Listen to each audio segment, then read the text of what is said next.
அனைவருக்கும் மனமகிழ்வான வணக்கம்.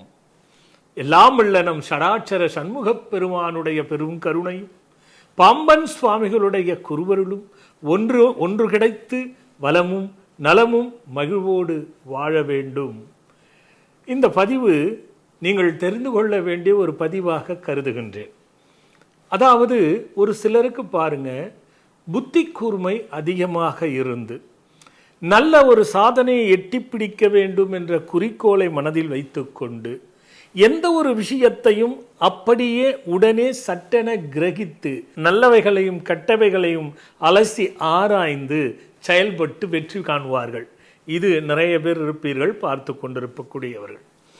அது மட்டும் இல்லாமல் ஒரு உயர்வை நோக்கி எப்பொழுதுமே அவர்களுடைய மனம் செயல்பட்டு கொண்டே இருக்கும். அதற்கான அறிவு பலமும் அதிகமாக இருக்கும். அது மட்டும் அல்லாமல் ஒரு 10 பேர் கூடி இருக்கிறார்கள் என்றால் அங்கே இவர்களுடைய பேச்சும் நடைமுறையும் தன்னை திரும்பி பார்த்து பேசுகின்ற அளவிற்கு ஏற்படுத்தும். அதேபோல் நிறைய வெளியில் செல்வது, அதாவது பயணங்கள், நிறைய பயணங்களின் வாயிலாக பல விஷயங்களை கிரகித்து சாதிக்கக்கூடிய தன்மையும் இப்படிப்பட்டவர்களுக்கு இருக்கும். இதில் மிக முக்கியமாக இவர்களிடம் ஆலோசனை கேட்பவர்கள் அந்த ஆலோசனையை பின்பற்றினால் மிக உயர்ந்த ஸ்தானத்திற்கு சென்றவர்கள் அநேகம் பேர், பல பேர் இருப்பார்கள்.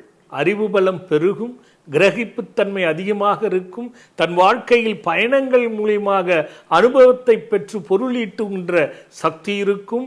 இவருடைய ஆலோசனை அடுத்தவர்களுக்கு நல்ல உயர்வை தரும்.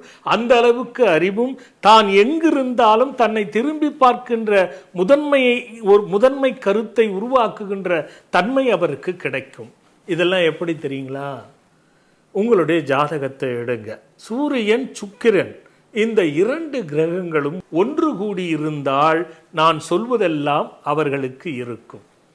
ஆனால் ஒரே ஒரு பிரச்சனை மட்டும் இவர்களுக்கு உண்டு. அது என்னவென்றால், எதை செய்தாலும் எதை சாதித்தாலும் என்னதான் பொன்பொருள் பெற்றாலும் ஆழ்மனதில் ஏதோ ஒரு பயம் உங்களை துரத்தி கொண்டிருக்கும்.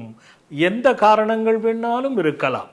ஆனால் அந்த காரணத்தை கருதி ஆழ்மனதில் ஒரு பயம் உங்களையும் அறியாமல் அது துரத்தி கொண்டிருக்கும் என்பதை கருத்தில் வைத்துக் கொள்ள வேண்டும். இப்படிப்பட்டவர்கள் ஒன்றும் இல்லைங்க, ஓம் பாச ஸ்ரீம் வசியும் நம, ஓம் பாச ஸ்ரீம் வசியும் நம என்று 10 முறை சொல்லி பசுவிற்கு எது பிடிக்கின்றதோ அதை ஆகாரமாக அனுதினமும் கொடுத்தாலும் சரி, ஞாயிறு தோறும் கொடுத்தாலும் சரி, அற்புதத்தை நிகழ்த்துகின்ற ஒரு அற்புத மந்திரம் இது.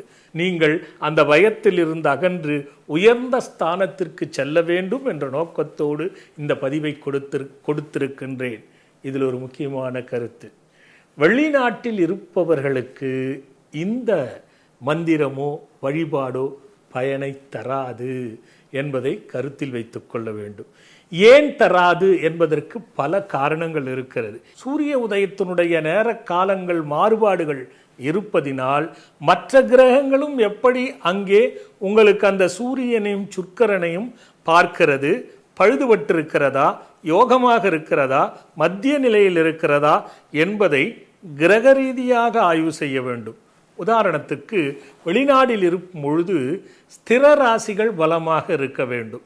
இந்த ஸ்திர ராசியில் சூரியன் சுக்கிரன் அமர்ந்திருந்தால் அதற்கு ஒரு கணக்கு இருக்கிறது.